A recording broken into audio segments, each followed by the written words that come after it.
tardes a todos, a todas, a todes. Hola Laura, ¿cómo estás? Muy bien, muy buenas tardes. Bueno, continuamos con Criptograma Cultural, otro programa más importantísimo para nosotros, tratando siempre de descifrar la cultura y la comunicación en clave federal en estos tiempos libertinos, se podría decir. Que sí, es lo que hay. Es lo que hay. Bien, estamos transmitiendo desde la ciudad de La Plata, capital de la provincia de Buenos Aires, en colaboración con otros canales provinciales y universitarios de todo el país y además desde el primer canal villero de la patria.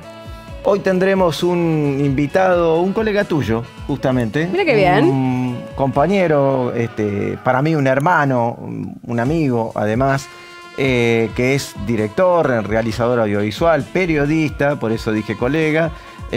Un hombre que es un referente de la comunidad mapuche, pero también un referente de la comunicación audiovisual indígena. Estoy hablando de Carlos Catrileo, que es también integrante de la CAIC, la coordinadora de comunicación audiovisual indígena. Y digo un hermano porque tuve la oportunidad de ser nombrado un peñi por la comunidad mapuche allá en tiempos en que la ley audiovisual, la verdad que sí, no lo voy a olvidar nunca, es un honor enorme, donde en tiempos que la ley de comunicación audiovisual lograba generar un nuevo canal de televisión para la comunidad indígena argentina.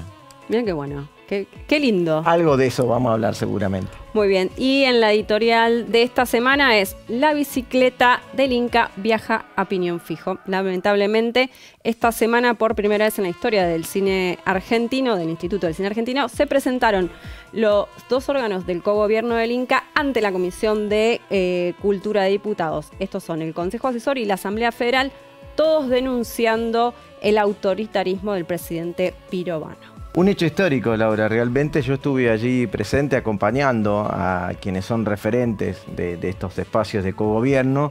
Es la primera vez que esto sucede y es por algo muy negativo, por supuesto, porque sí, el autoritarismo mostrado en ese lugar, yo voy a hablar de eso en particular, pero también vamos a pasar algunos audios, exposiciones de quienes estuvieron presentes manifestando el autoritarismo y el incumplimiento de la ley de cine en ese lugar, en la Comisión de Cultura de Diputados.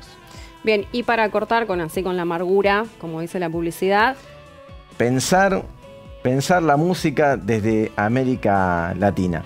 Juan Pablo González, editado por Gourmet Musical, una editorial también muy interesante que tiene muchísimos títulos de música y destinado al análisis musical pero para el público en general, no se crea que esto es pura y exclusivamente para músicos o algo por el estilo, es para entender de dónde venimos, a dónde vamos. Pablo es un hombre nacido en Roma, aunque parezca raro porque haya tomado este tema, pero toda su vida se la dedicó prácticamente al trabajo en Chile, aunque es doctor en musicología por la Universidad de California en Los Ángeles. Y también en 2003 él recibió el premio de musicología de la Casa de las Américas de Cuba. Un gran honor. Un honor enorme, o sea, esto marca la talla del autor, el escritor, el investigador. Y en 2010 la medalla del Bicentenario del Consejo Chileno de Música, afiliado al Consejo Internacional de la Música de la UNESCO. No se lo pierda, búsquelo, le vamos a estar poniendo los links donde acercarse a la editorial, donde comprarlo, donde adquirirlo. Le llega a su casa si lo compra por alguna de las plataformas digitales y no se lo va a perder de leer este libro porque realmente le va a interesar mucho, no solo la música chilena en este caso, sino la de América Latina y mucho de Argentina, porque nosotros tenemos mucho que ver en la música latinoamericana. Y además del invitado tendremos la visita de Azul Maluendes, que es colaboradora de prensa del programa Alumnitos. Viene a contarnos sobre el concurso de escritura de historias para chicos y chicas escolarizados del todo el país. Y recordemos que Alumnito tuvo la gestión de un programa de televisión que el año pasado, en 2024, ganó un Martín Fierro. Estamos comunicando también con Andrea Breninato, que es autora, guionista, referente del audiovisual cuyano de la provincia de San Luis. Ella en este caso tiene a cargo la responsabilidad de ser la consejera por la región del Cuyo, y hablaremos seguramente de lo que pasa en el Inca o de lo que está pasando en la producción audiovisual en el Cuyo, especialmente en San Luis, y su participación también en diputados, porque tuvo vuelo fugaz de llegada a Buenos Aires, participar y volverse a San Luis. Así que estaremos en comunicación con ella. Bueno, tenemos que arrancar, Guille, pues no llegamos. ¿Vos decís? Mil cosas. No, pará, tengo otra cosa más. Sumamos. Acá, bien, a ver. A cámara. Para los compañeros y las compañeras, feliz Día de la Televisión Nacional Argentina. Un aplauso, acá estamos. Enorme logro de la televisión argentina al seguir perdurando, sobre todo con las señales universitarias y desarrollándose públicamente. Pero tenemos en este programa el honor de poder transmitir un homenaje a uno de los hombres que fue el impulsor también de la Ley de Servicio de Comunicación, que logró una cantidad de cosas muy importantes en el área laboral, que fue el secretario general del Sindicato de Televisión Argentina, el SATSAI, y le haremos un homenaje con un video que preparó y armó el mismo sindicato, y nosotros lo pasaremos aquí. Néstor Cantariño, un gran luchador por los derechos del trabajo en Argentina, y de él vamos a conmemorar su trabajo y su gran militancia en el área de la televisión argentina. Así que ahora sí. Así comienza Criptograma Cultural.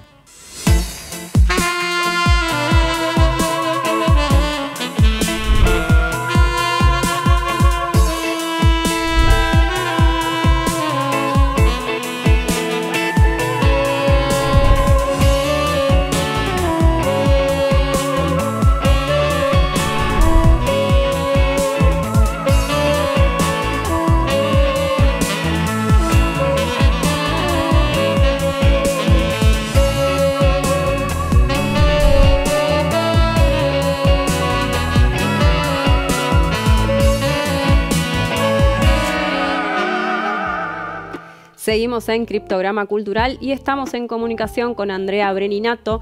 Ella es la vicepresidenta de la Asociación de Mujeres Audiovisuales y del Arte Digital en San Luis, además de socia fundadora de Nuevas Líneas, Asociación de Guionistas de San Luis. Actualmente es consejera representante de la región de Cuyo en el Consejo Asesor del Inca. Hola Andrea, ¿cómo estás? Muchas gracias por estar ahí. Hola, ¿cómo están? ¿Cómo está toda la audiencia? Muchas gracias. Muy bien. Queríamos saber por qué tuvieron que ir a la Comisión de Cultura de Diputados. Bueno, resulta que venimos trabajando con el instituto y nuestros compañeros colegas del Consejo Asesor de hace como unos 6 meses. Este consejo debería haberse nombrado hace más de 1 año y medio, pero por una decisión política del presidente del instituto, Carlos Pirovano, se decidió postergar nuestra asunción como consejeros del Inca. El Inca tiene 3 en su composición ejecutiva. Tiene el presidente y 2 órganos de cogobierno, que es la Asamblea Federal, que está compuesta por todos los ministros de cultura de todo el país, y el Consejo Asesor, en donde estamos todas las personas representantes del sector de todo el territorio de la Argentina.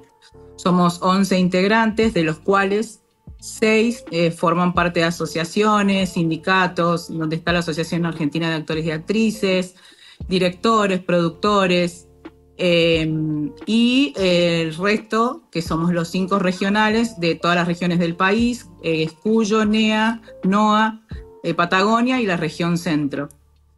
Estamos pasando por una crisis que es de público conocimiento muy grande en el cine argentino.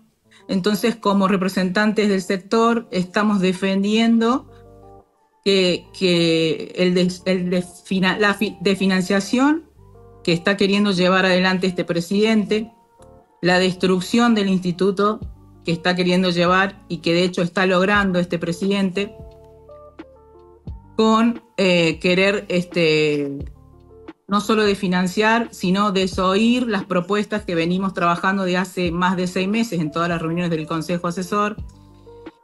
Y bueno, al no ser oídos, ninguno de los órganos de cogobierno, y el querer gobernar solo porque tiene una postura unilateral y centralista, decidimos tomar acciones un poco más allá de lo que nos compete como realizadores y realizadoras, pedir ayuda para que esta situación se pueda revertir.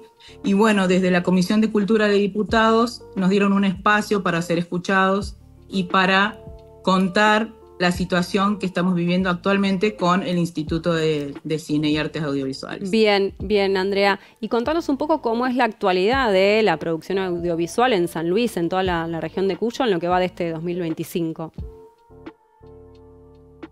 Y no, o sea, refleja muy a la par lo que está sucediendo en el cine nacional. Yo soy de la ciudad de San Luis, represento a la región Cuyo en el Consejo Asesor. Es una región que es fuerte. San Luis tuvo una ley que fue la primera provincia que gestó su propia ley de audiovisual en el 2001.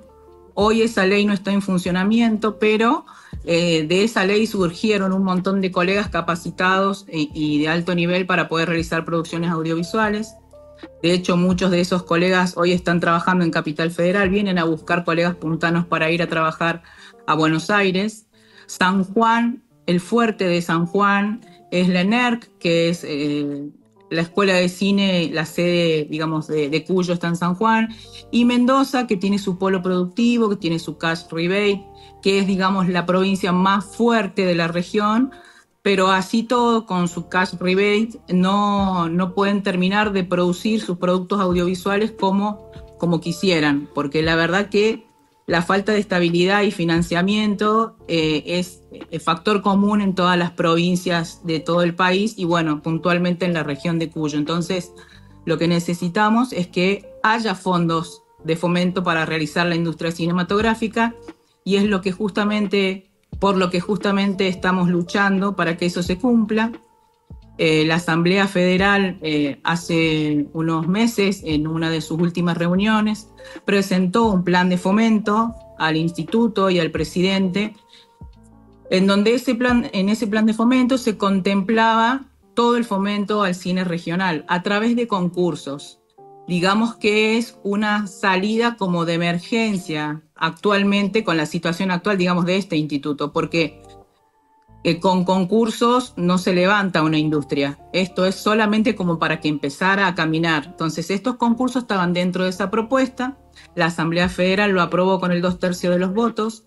El presidente debía ejecutar ese plan de fomento. Nosotros, como Consejo Asesor, tenemos que aprobar o rechazar. Pero sucedió lo siguiente. El presidente no solo que no lo ejecutó, sino que lo ignoró. Y lo más grave de todo es que a las regiones las desconoció totalmente porque dijo que esos concursos que habían presentado desde la Asamblea, recordemos que en la Asamblea están todos los secretarios de Cultura de todas las provincias de la Argentina, eso fue aprobado por el 2/3 de los votos, decidió no hacer los concursos regionales. Entonces, la cuestión federal está totalmente detenida, bueno, y en cada una de las provincias hay preocupación porque necesitamos que se implementen esas políticas públicas para poder sacar adelante el cine federal también y el cine nacional, por supuesto. Claro. Andrea, vamos a seguir charlando sobre este tema, vamos a compartir las novedades que haya. Te agradecemos mucho la comunicación. Bueno, y esperemos que en algún momento se revierta esta situación y el cine pueda volver a ser lo que era en este país. Te agradecemos mucho la comunicación. Muchísimas gracias a ustedes por el espacio y bueno, seguramente vamos a estar en contacto porque la lucha sigue, así que agradecemos también a la Comisión de Cultura de Diputados, a su presidenta Silvana Ginocchio, los compañeros de la multisectorial que nos han brindado ese espacio para poder estar presentes en ese lugar tan importante dentro del Congreso para poder ser oídos todo el sector audiovisual de toda la Argentina. Así que muchísimas gracias. A vos. Bueno, y continuamos con Criptograma Cultural.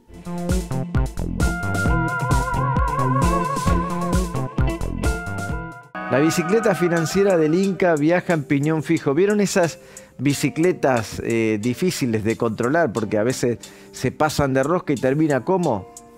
y con la cadena afuera. Esa es la realidad. Y eso es lo que va a terminar pasando con el Inca, porque si no logra cumplir con los objetivos de la ley que le plantea la ley de cine, seguramente la dirección va a quedar en cualquier otro lado, menos en la memoria colectiva de la gente, porque la cultura necesita una conducción, y eso fue lo que le fue a decir el Consejo Asesor del Inca y la Asamblea Federal a la Comisión de Diputados, porque el presidente Carlos Pirovano no solo ejerce su presidencia de manera autoritaria, sino que tampoco permite el trabajo de los organismos de cogobierno. Esos organismos de cogobierno que hoy necesitan nada menos que del Congreso de Diputados para poder expresar lo que es necesario hacerse en el Inca. Escuchemos a varios de estos consejeros exponiendo en la Comisión de Cultura de Diputados.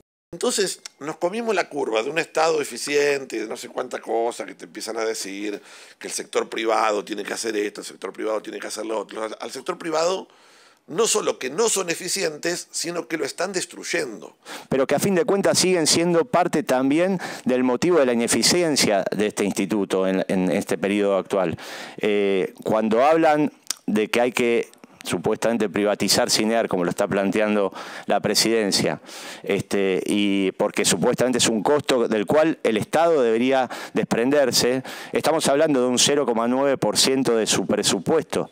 Me parece lo primero que tenemos que hacer es preservar esos capitales en donde mejor rinden, que es en el trabajo de todos aquellos que componen la industria audiovisual. Acá veo muchos representantes de los trabajadores, de los productores, de los directores, que pueden dar cuenta en cada uno de esos rubros, y lo están haciendo, de cómo se está destruyendo un tejido productivo nacional, además de una matriz cultural y una identidad nacional muy rica y diversa como la que supimos mostrar al mundo. Nos encontramos ante un órgano de cogobierno en el cual cada parte debería cogobernar, y no está sucediendo eso.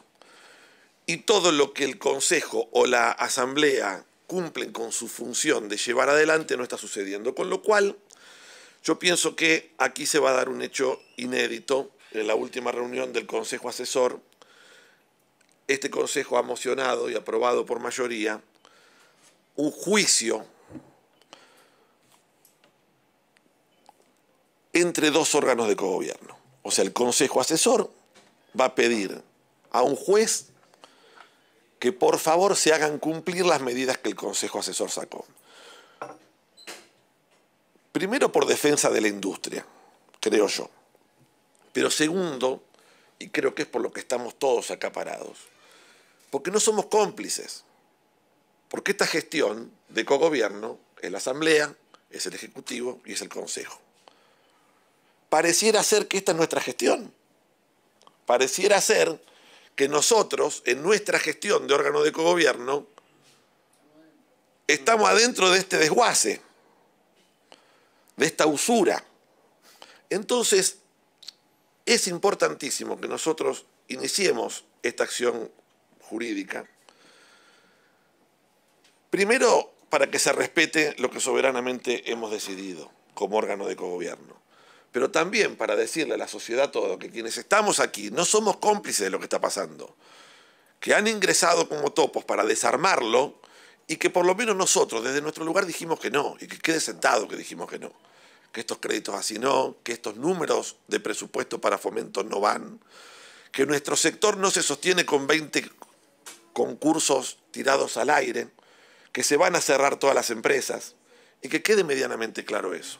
Es importante que ustedes nos ayuden a poner fin a esta perspectiva autocrática y negligente, que no solo no comulga con la mirada de la mayoría de los representantes de las regiones y de los sectores, sino que además está llevando adelante una política que va de espaldas a los intereses de su propio pueblo y de las provincias. Así que, sin más, agradecer este espacio y promover también que esto se transforme prontamente en esta Cámara en la posibilidad de una convocatoria al presidente que dé explicaciones a toda la población como corresponde. Muchas gracias. Como bien decían los consejeros, la verdad que no hay ni eficiencia, ni capacidad, ni desarrollo de la producción audiovisual argentina. No se puede pensar en que el cine es para pocos, porque la verdad que las artes en general que está garantizada en la Constitución, debe ser obligatoriedad la distribución cultural y el acercamiento y la posibilidad del ciudadano, la gente, se acerque a ese contenido. Por eso se protesta tanto sobre la decisión de querer cerrar, más que cerrar diría vender, Cinear Play y Cinear TV. Eso también fue otro de los temas dentro del Congreso y que no se subaste todo lo que se ha trabajado desde 1997 hasta esta parte, porque se ha construido mucho con la ley de cine en la Argentina. Por eso los consejeros y los asambleístas del Inca se hicieron presentes en diputado exigiendo también a la legislatura nacional que haga cumplir la ley como debe hacerlo, auditando y pidiéndole al presidente del Inca y al secretario de Cultura, Cifeli, que se presenten. Ya se negaron una vez, no fueron hacia diputados a explicar de qué se trata lo que está tratando de hacerse con el cine en la Argentina. Bueno, algo va a tener que pasar. Me despido de esta editorial con las palabras de otros consejeros y consejeras que fueron muy importantes para prestar atención, sobre todo Horacio Roca, en este caso referente y representante del Sindicato de Actores y Actrices Argentinos. Escuche bien lo que va a decir porque es muy importante para la ciudadanía y para el arte y la cultura en la Argentina. En este periodo han disminuido de manera tajante los concursos, que es una de las vías de apoyo a la producción. Y aún accediendo a ganar alguno de ellos, el monto del premio solo alcanza para producir la cuarta parte de una película. Además de los concursos, como dije, absolutamente insuficientes en número y en monto, el Inca ha establecido una vía de créditos llamados microcréditos, porque son de $50.000, cuando una producción mediana de ficción ronda los 800.000. Y es tan fallida, tan equivocada esa política, que hasta el momento se ha otorgado uno solo. Es decir, solo $50.000 de un monto de $10 millones destinado a esta brillante idea de los microcréditos. Hasta fin de agosto solo se había ejecutado el 20%, la quinta parte. Y allí hay películas iniciadas en 2023, o sea que la producción propia debida a esta gestión es aún menor. 6 películas con apoyo del Inca, dijo Pirovano hace poco. Nosotros tenemos registradas algunas menos, no sé si llegan a 6. Cuando el mínimo para que la industria pueda al menos sobrevivir son 40 o 50. Obviamente, la crisis laboral que esto conlleva en el sector entre los actores, actrices y técnicos es desesperante. Hay un punto importante, además, que la ley delega en el Consejo Asesor, que es la designación de los comités de selección de las películas que aspiran al apoyo del Inca. Desde hace ya unos cuantos años el Consejo Asesor designaba a esos jurados, con representantes de cada sector y atendiendo a la representación de género. Era, además, una tarea remunerada, mínimamente, muy mínimamente, pero remunerada, ya que implica muchas horas de trabajo para los jurados y una gran responsabilidad.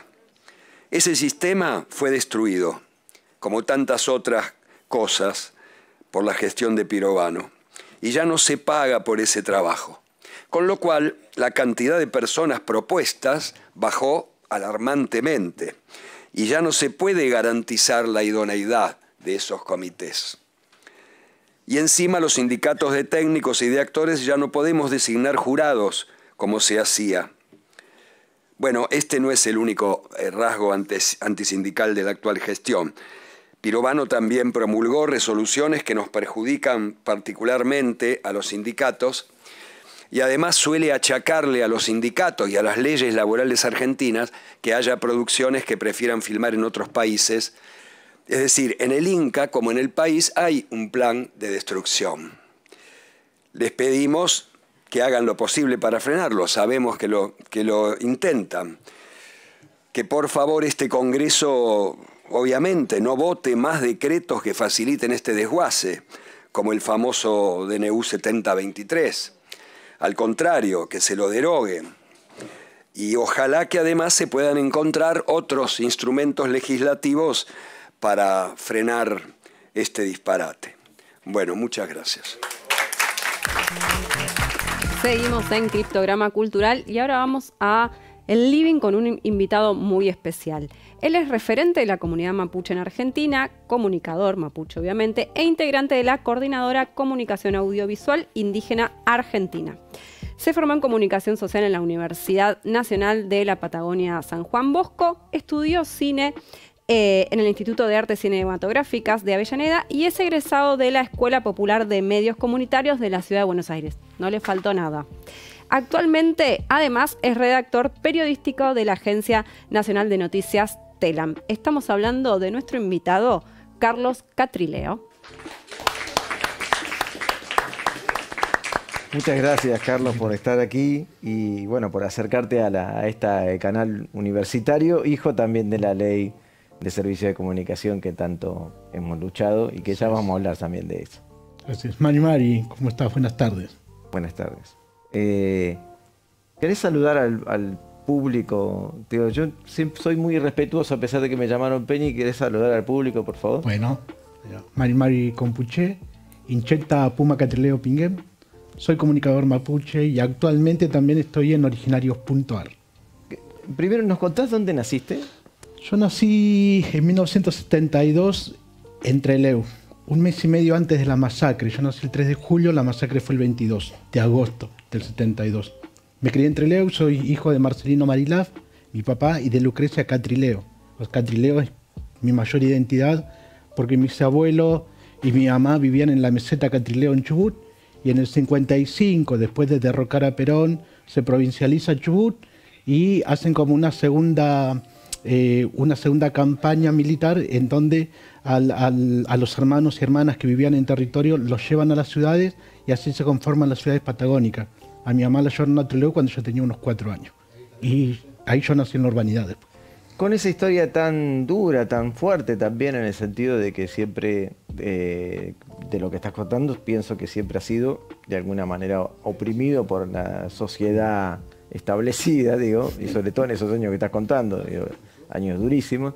¿Cómo que se te ocurrió pensar que querías ser comunicador, que querías ser periodista, dedicarte a la comunicación en general? Y yo empecé a vender diario a los 7 años y a ilustrar botas a los 8 años, entonces laburaba todo el tiempo. Por la noche me iba a buscar la tapa de los diarios, los suplementos, y mientras los chicos se dedicaban a jugar al fútbol, yo también intenté jugar al fútbol, pero como soy pata dura, me mandaban al arco y no me gustaba, entonces me ponía a leer.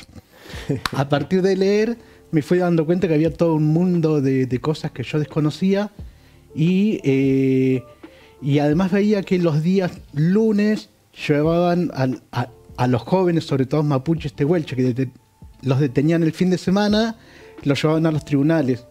Y en eso llevarlo a los tribunales, yo veía pasar a mis tíos, primos, a gente conocida. Después le iba a avisar a sus familiares que sus hijos estaban en cana y que había que llevarle algo, o por lo menos ir a verlo. Y a partir de ahí también empecé a darme cuenta que los apellidos mapuches y tehuelches salían mucho en los policiales y en el deporte también algunos, que era donde más sobresalían. Pero nunca era parte social ni política, y a partir de ahí como que empecé a ver que algo sucedía con mi pueblo, con mi familia, de que por más esfuerzo que hagamos, de alguna manera no llegábamos a esos estamentos, y empecé a darme cuenta que tampoco había ninguna referencia indígena, ni mapuche ni tehuelche, en la cual yo podía reflejarme.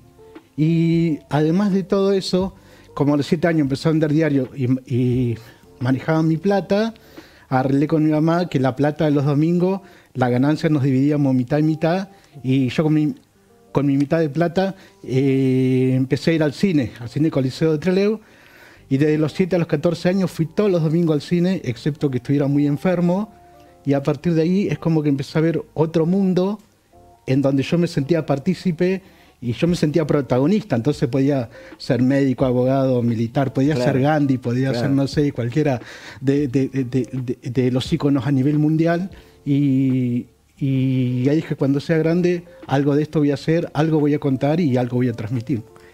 Gracias por estar aquí contando tu historia. Nosotros vamos a hacer una pausa de este momento, unos minutitos nada más, y ya volvemos con Carlos Catrileo, nuestro invitado de hoy en Criptograma Cultural.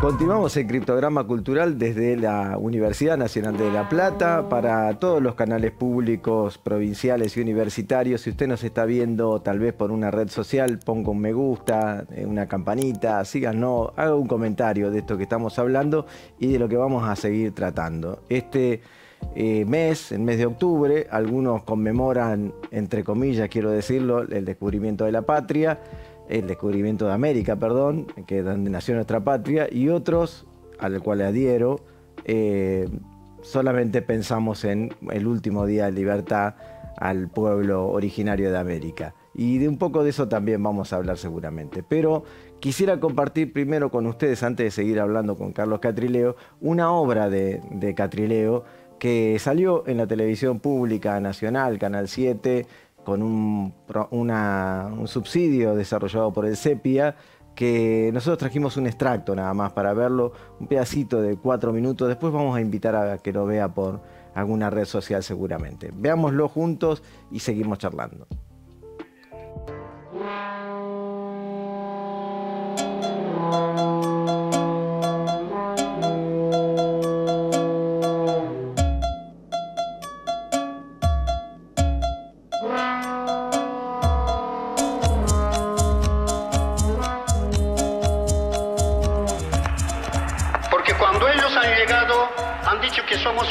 Animales medio parecidos a ellos. Y 40 años han discutido y han definido que habíamos tenido alma.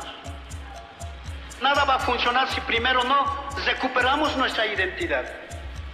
El problema de la identidad es fundamental, de recuperar nuestro propio cerebro, de ser nosotros mismos.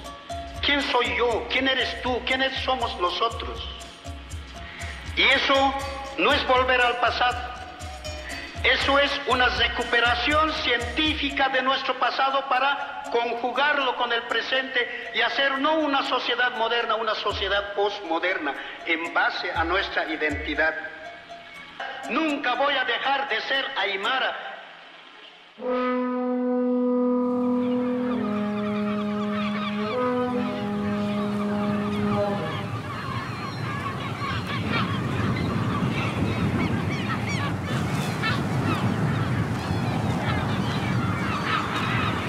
Decían el indio Catrileo por hacerme cargo de que era mapuche.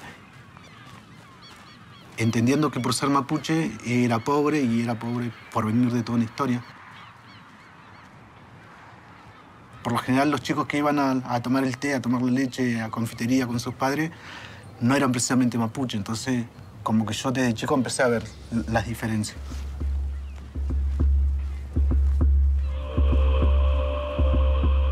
Los medios de comunicación en la actualidad hacen su bajada de línea que hace que la gente esté más pendiente del consumo y de la vida capitalista antes de que su propio desarrollo, ¿no?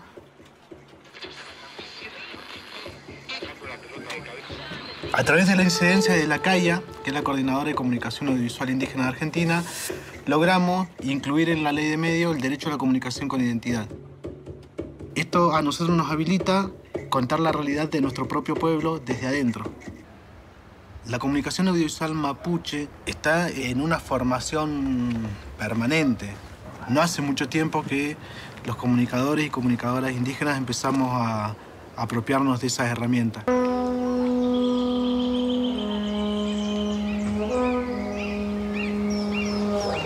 Bueno, Mari Pukelamien, Mari Puplanche Puinka. Encheta Luciana Jaramillo Miranda Mingen, encheta Mulet Tufachi Mapumu, Tufachi Lofmu, Coluana Huelpiñe, Tufachi Lofmu, Huelu, Coramapuche, Coramapuchata, Ñimapumeo, Cosamenta Ñitun. Los niños cuando entraban en la escuela, cuando yo fui a la primaria, nosotros todavía hablábamos Mapudungún nada más. Entonces estábamos en la escuela como que decían que nosotros teníamos algún tipo de discapacidad, como que no hablábamos, digamos, no hablábamos con los maestros. Combatir todo eso desde pequeño es duro y es difícil. El error es querer aplicar un mapuchómetro a los integrantes del pueblo mapuche. O la gente que dice, hay una forma de ser mapuche, hay una forma de vestir, hay una forma de pensar, hay una forma estructurada y única, es un error. Como en la naturaleza no hay dos formas iguales, ni dos seres iguales, idénticamente, y que piensen lo mismo así todo el tiempo. Entonces en esa diversidad de expresiones me parece que está la complementación del mismo pueblo, ¿no? Carlos, veíamos un poco de tu trabajo. ¿Cómo surgió la idea, ¿no?, de hacer este documental, este trabajo de tu pueblo? Bien, bueno, yo me recibí en el 2012 en la Escuela Popular de Medios Comunitarios, Homero Mansi, y a partir de ahí, ese mismo año, en diciembre, se inaugura el primer canal de televisión de los pueblos originarios, que fue Hualquintún TV. En febrero me llaman desde Bariloche, integrantes de la comunidad Bonuleo e integrantes de la Calla, diciéndome que necesitaban una mano, y como yo soy un militante mapuche y un militante de la comunicación, automáticamente les dije que sí y me fui para Bariloche como a dar una mano con la dirección del canal y la estructuración. Y a partir de ahí también, ese año se cumplían los 30 años de democracia. Entonces apareció la posibilidad de un concurso. Un compañero con el cual habíamos hecho algunos trabajos me pregunta, me consulta si podía presentar algún proyecto basándose en mí como personaje, ir recorriendo los territorios, así que le dije que sí. Y al poco tiempo me llamó y dice, tengo una carpeta que dice Catrileo, que está aprobada. Y bueno, y a mí me dio mucha vergüenza en principio porque era como muy autorreferencial, o sea, cosa que yo no quería, pero bueno, el proyecto salió con ese nombre y le metimos para adelante, ¿no? Bueno, pero esto que acabas de contar al principio del programa, la importancia y el valor del nombre Catrileo, ¿no? De que ya pierde autorreferencia, empieza a tener un poco más de contexto social. Sí, Catrileo significa río cortado. Antes se cortaban los ríos con unas piedras y a mí siempre me quedó la acepción de ser como una especie de puente entre las orillas y lo mismo que sigo siendo hoy en día, la apropiación de las nuevas tecnologías para contar lo que sucede en los territorios a la sociedad no indígena o a la sociedad que por ahí vive en la urbanidad y no se entera porque, bueno, ahora más que nunca no hay medios que difundan las situaciones de los pueblos indígenas. Justamente eso, ¿no? Bueno, nosotros nos conocimos en el marco de la Coalición por una Comunicación Democrática, empujando sobre la necesidad de una ley de servicio de comunicación. Estamos viendo en las distintas imágenes manifestaciones, distintos tipos de participación de los pueblos originarios. A Juan Chico siempre en la memoria bien presente, ¿no? De un referente tan importante. ¿Y en qué quedó o en qué sigue los derechos conquistados en esa ley de servicio de comunicación audiovisual para el pueblo indígena argentino? En la actualidad no hay muchos medios de comunicación en funcionamiento porque siempre una vez que se aprobó la ley no hubo una discusión en el Congreso de financiamiento directo a los medios de comunicación, sino que logramos a través de la AFCA en ese momento hacer concursos de fomento. Para el FOMECA, acá venimos siguiendo la problemática que el FOMECA no está repartiendo los fondos correspondientes a esa área. Bueno, y en esa militancia también nos metimos adentro de la AFCA con las compañeras y compañeros que había y se resolvió hacer un concurso específico para pueblos indígenas. En eso tuvo mucho que ver Matías Melillán, que él conformaba en ese momento el Consejo Federal de Comunicación Audiovisual por parte de la población indígena de Argentina. Consejo desarmado en el decreto 267 de Macri, hay que contarle a la población porque eso está bueno. Nosotros, yo te cuento, Catrileo, me gusta cada vez más me gusta el nombre, el apellido, que bueno, nosotros salimos en este programa en 7 provincias distintas, Formosa en una punta, Neuquén por ahí en la otra y también en el NOA. Entonces, contarles a quienes están viendo que bueno, la ley fue modificada en algunos de los puntos que estamos contando. Pero continúan, por ejemplo, radios. Los pueblos originarios antes no tenían la oportunidad de solicitar una señal de radio y a partir de la ley surgió. ¿Eso continúa? No continúa, está todo frenado. Ahora algunos medios, algunas radios sobre todo se sostienen, pero con autosustentabilidad. No hay financiamiento de ningún tipo del Estado. Y lo Walkintún TV hacen algunos cortos, bueno, algunas producciones, la van subiendo a las redes.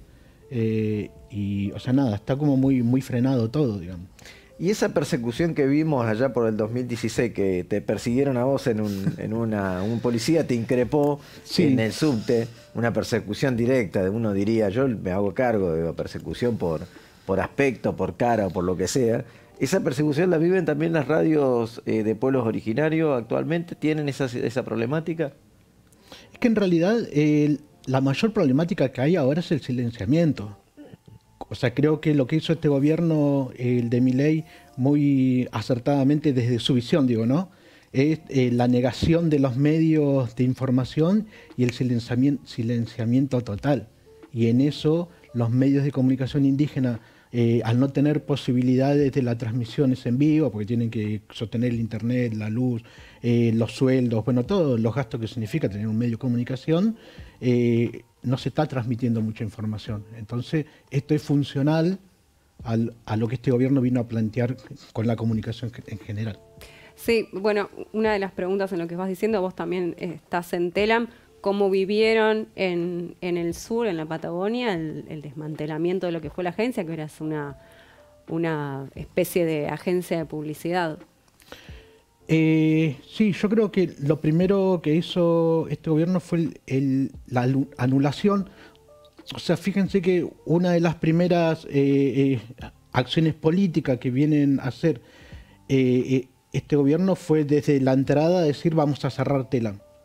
O sea, ya lo había hecho el macrismo cuando en un acuerdo con el FMI, una de las primeras acciones políticas que hizo en 2018 fue intentar cerrar la agencia.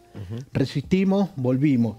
Pero el año pasado este gobierno también nos dejó sin trabajo, digamos, acampamos como 5 o 6 meses afuera todo el invierno hasta que logramos la restitución.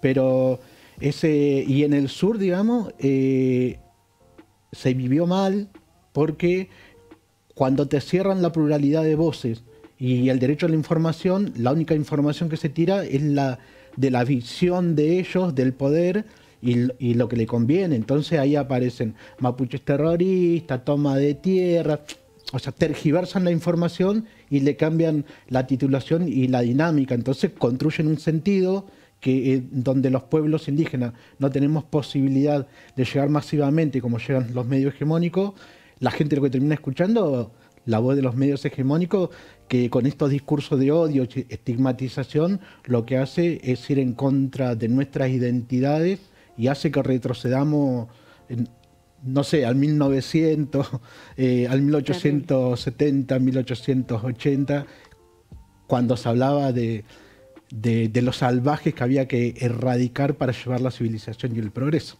Y así terminamos en que en la estación de subte, tanto a vos como a Oski Guzmán, a quien le mandamos un saludo, gran actor, por su color de piel, que cada vez más parecido a pueblo originario, o sea, un color de piel cada vez más nativo, termina siendo perseguido. Estamos hablando con Carlos Catrilero, un referente de la comunidad mapuche, un gran comunicador, periodista y trabajador del mundo audiovisual en Criptograma Cultural. Ya volvemos.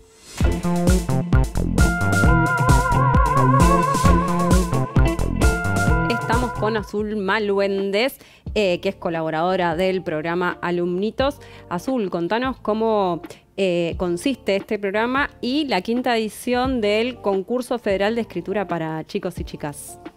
Así es, muchas gracias. Buenas tardes. Sí, Alumnitos Argentina Te Escuchamos es un concurso de escritura de historias, un concurso federal sin fines de lucro que invita a chicos de todo el país y también de países invitados a que participen escribiendo. Invita a escucharlos, a que hablen y que cuenten sus historias y encuentren en el acervo cultural, en mitos, leyendas, historias populares de su región, soluciones milenarias, por así decirlo, a las problemáticas actuales que están atravesando. Y sí, es la 5ª edición. Bien, ¿y cómo ustedes tienen la expectativa sobre esta nueva edición? ¿Qué es lo que esperan o o no sé, algo que ya vengan notando durante todos estos años. Mira, un montón, creció mucho el concurso en todo este tiempo.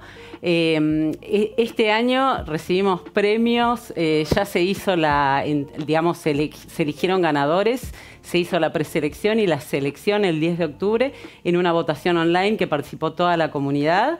Ganamos el Martín Fierro el año pasado. Esto lo quiero mencionar porque es algo importante en lo que fue la cuarta edición, pero se brindaron por capítulos animados que se hicieron por la primera edición, que fueron escritos que los chicos hicieron, y esos guionaron los capítulos animados, que son preciosos y que fueron emitidos por Canal 9 y luego ganaron Martín Fierro en 2024.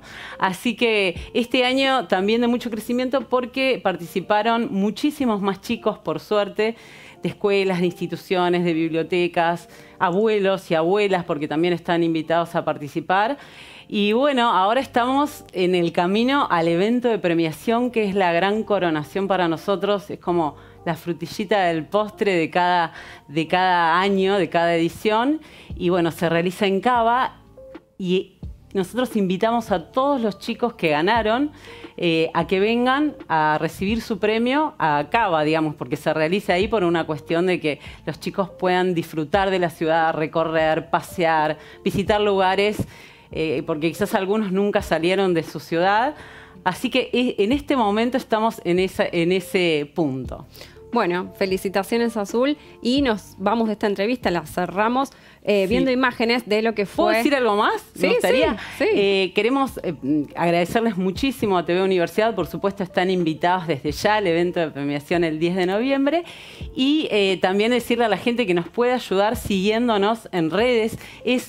Ahí no hay que gastar dinero ni nada, y nos ayudan a que también más sponsors nos acompañen para poder hacer realidad los sueños de los chicos y que puedan venir al evento, alojarse en Buenos Aires, pasear con sus acompañantes, porque también vienen con los acompañantes, y bueno, hacer posible el evento de premiación en un lugar hermoso en Buenos Aires, y bueno, un sueño hecho realidad, una aventura también para ellos. Bien, perfecto. Muchas gracias. Bueno, todo esto que dijo nosotros vamos a poner en las redes sociales en el videograph que ustedes están viendo ahí, así que ahí van a tener para seguir a Alumnitos. Y cerramos esta nota viendo el video, lo que fue la premiación de Alumnitos en el Martín Fierro.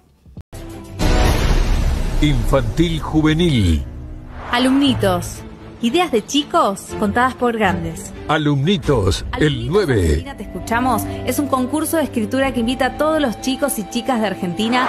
Ganadores. Alumnitos, el 9. Carlos, gracias nuevamente por estar aquí. Este año el gobierno, a través de las redes de Casa Rosada, decidió publicar un video al cual estoy en total desacuerdo, a pesar de ser primera generación nativa de América, o sea, de argentino. En mi familia soy la primera generación en mi familia. No estoy para nada de acuerdo con esto. Veamos el video que publicó Casa Rosada ante el día 12 de octubre. El 12 de octubre de 1492, Cristóbal Colón llegó a América, dando inicio a una de las gestas más trascendentales de la historia, el comienzo de un proceso de civilización, orden y progreso que marcaría para siempre el destino del continente. Colón supo enfrentar el caos, desafiando la adversidad de tierras desconocidas tras una ardua y peligrosa travesía marítima. Navegó durante semanas enfrentando tormentas violentas, la incertidumbre de lo desconocido y el temor de sus propios hombres. Su liderazgo mantuvo firme la expedición frente al riesgo constante de naufragio. Al arribar encontró pueblos enfrentados y costumbres que incluían rituales sangrientos, señales de un mundo sumido en la barbarie. Estableció las primeras estructuras sociales y políticas fundamentadas en el derecho, la fe cristiana y los valores occidentales, promoviendo el orden y sentando las bases del progreso en el Nuevo Mundo. La civilización prevaleció sobre el salvajismo y el orden sobre el caos. En esta fecha no solo recordamos un hecho histórico, conmemoramos el inicio de algo mucho más grande que cada uno de nosotros, la civilización occidental. Porque sin raíces no hay futuro. Hoy, más que nunca, honremos este legado que tanto costó construir. Le pido disculpas a la gente que nos está viendo porque efectivamente en este mes se conmemora el momento en que los nativos nacidos en América perdieron su libertad. Esa es la realidad. Perdieron y conocieron la barbarie, conocieron los que llegaban desde otros continentes a explotarlos. Esa es mi opinión, pero yo quiero escuchar la opinión de la comunidad mapuche a través de Cartrileo, que para eso lo invitamos, que es la parte importante. Carlos, ¿qué les pasó a ustedes cuando vieron esto? Y totalmente nefasto, como si los pueblos indígenas no tuviéramos ordenamiento social, político, se olvidan que la astrología maya, se olvidan de los ciclos de la tierra, los ciclos de la naturaleza. Los pueblos indígenas somos eso en realidad, defensores de los territorios en los que siempre tratamos de tener una convivencia, porque somos parte de la tierra, de la Ñuque Mapu, la madre tierra, y si la dañamos como pretende el occidentalismo, digamos, o sea, en algún momento no va a quedar para nadie.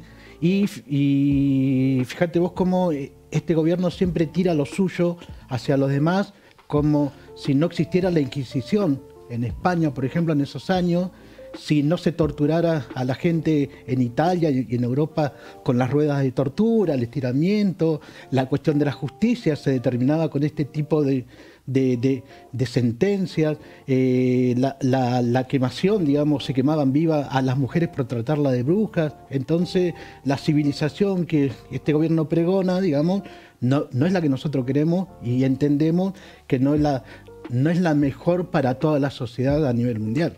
Quería saber si ustedes han sacado algún comunicado o algo, digamos, en rechazo, en repudio a este video que se hizo, además, porque saliendo desde el gobierno es como que nos representa a todos los argentinos, lo cual es terrible.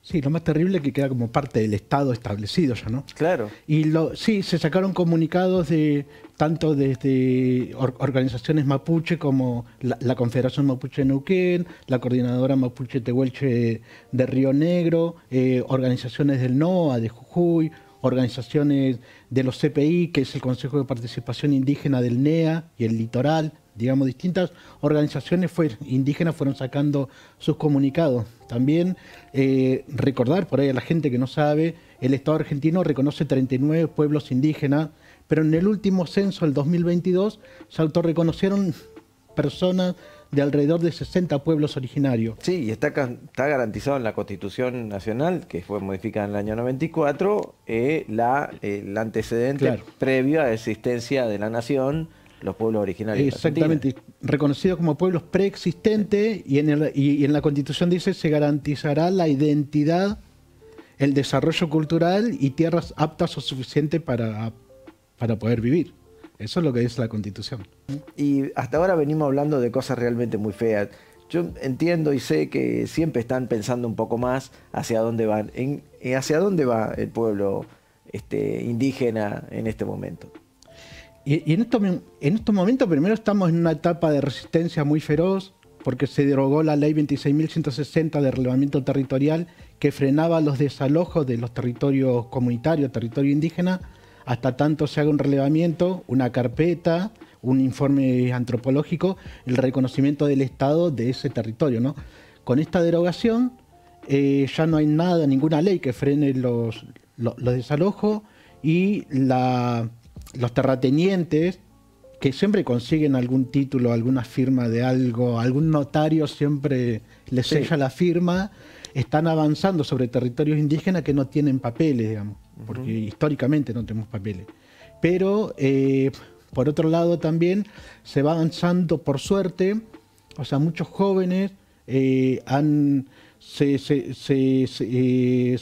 vienen con la formación académica, el secundario, las universidades, hay muchos médicos, abogados, hay distintos tipos de profesionales de los pueblos indígenas que después de alguna manera intentamos volver a nuestros territorios y a colaborar con nuestros pueblos, porque somos un montón. Hay un estudio genético que se dio a conocer en el 2010 más o menos de la Facultad de Genética de la UBA, que determinó que alrededor del 56% de la población en Argentina tiene sangre indígena. Y esta que estás diciendo, bueno, es un ejemplo en ti también. Yo, además de lo que está pasando en octubre, entre otras cosas, esta memoria que estamos haciendo, una memoria activa, sin duda, sobre nuestra historia, también está que es el 17 de octubre, además del Día de la Lealtad, es el Día de la Televisión Nacional Argentina. Y si hay alguien que también tuvo mucho que ver en la creación de la Ley de Servicio de Comunicación o en lograr la ley y ampliar los derechos de todas y todos, fue el compañero Cantariño, a quien le vamos a rendir homenaje viendo este video que preparó el mismísimo sindicato de televisión, el SATSAI. Hay nombres que marcan la historia del movimiento obrero y hay vidas que se definen por el compromiso, la coherencia y la lucha. Néstor Roberto Cantariño fue una de esas personas. Dedicó más de 50 años a defender los derechos de las y los trabajadores de la televisión argentina. Desde su Bahía Blanca natal, con humildad y firmeza, se convirtió en una figura clave del sindicalismo audiovisual. Un gallego de pura cepa, cabeza dura, y eso le trajo muchísimas alegrías y muchísimos problemas. En el SATSAI ocupó distintos cargos hasta llegar a conducir el Consejo Directivo Nacional durante 3 periodos. Pero su militancia fue mucho más que institucional. Néstor recorrió el país, organizó, acompañó y luchó codo a codo con las bases. Fue una persona que, la verdad, se va a extrañar por todo lo que hacía. Fue parte fundamental de la creación de Cosimecos, integró el movimiento de trabajadores argentinos y la Confederación Argentina de Trabajadores del Espectáculo. Y también representó al sector sindical en el directorio de Radio y Televisión Argentina. En los momentos difíciles estuvimos juntos, momentos cuando se formó el MTA, que eran momentos complicados porque había mucha represión por parte de las autoridades en aquel entonces. Más de una vez nos corrieron de la Plaza de Mayo, pero él demostró, en todos esos años, demostró su capacidad, su voluntad y el coraje para seguir luchando por el bien de los trabajadores, ¿no? El 5 de febrero de 2025 nos dejó físicamente, pero su legado sigue presente en cada trabajador y trabajadora que cree en la justicia social, la solidaridad y la organización colectiva. Es una pérdida enorme. Lo único que sí que creo que lo van a recordar en todos lados como un gran tipo, inclusive los enemigos. Los enemigos que los tuvo, sí mucho, pero más que nada con respeto. Lo van a un tipo muy cabal. Hoy lo recordamos con respeto y gratitud, porque su historia es parte de la nuestra, porque su lucha sigue siendo nuestro camino. Y siempre acá, siempre en el mismo lugar, siempre con los mismos principios y siempre defendiendo los intereses de los trabajadores.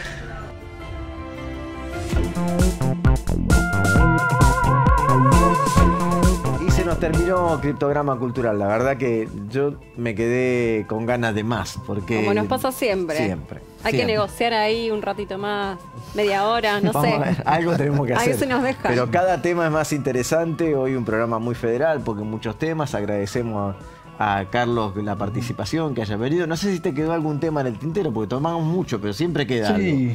Sí, bueno, en principio... agradecimiento a Pancho Benincasa por el documental Catrileo y a otros compañeros y compañeras más. Saludo a los integrantes de Originario y de La Calla y recordar a Juan Chico que nos dejó por el COVID hace unos años, y Armandito Quispe también, que en el último año también tuvo su partida, que también fue un referente y un militante de comunicación con identidad.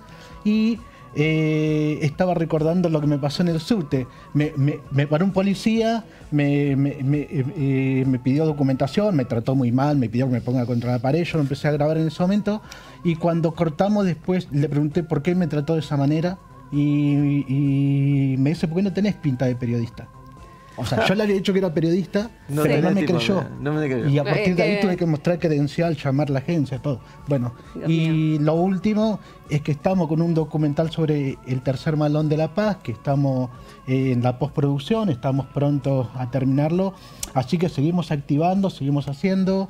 Bueno, vamos a estar ansiosos al momento de la presentación del tercer Malón de La Paz, que es una marcha importantísima, ¿no? Claro. Una serie de actividades muy importantes en defensa de la paz de los pueblos indígenas, por supuesto. datos. Y en esto, bueno, ya vimos que sos un muy buen documentalista, así que nos va a interesar mucho lo que va a pasar. Y lo último, que la información la seguimos transmitiendo a través de originarios.ar, que es la página web que tenemos en este momento y que seguimos utilizando en defensa propia. La gente va a ver en el Zócalo la información de cuál es la página, pueden seguirlo, como pueden seguir este programa, por supuesto. Darnos un me gusta, hacer comentarios, seguirlo a Carlos, también Catrileo, a las páginas que vamos a estar poniendo y seguir en la próxima semana con Criptograma Cultural y esperando que ayudemos un poquito a descifrar lo que pasa en la Argentina con la cultura y la comunicación. Muchas gracias.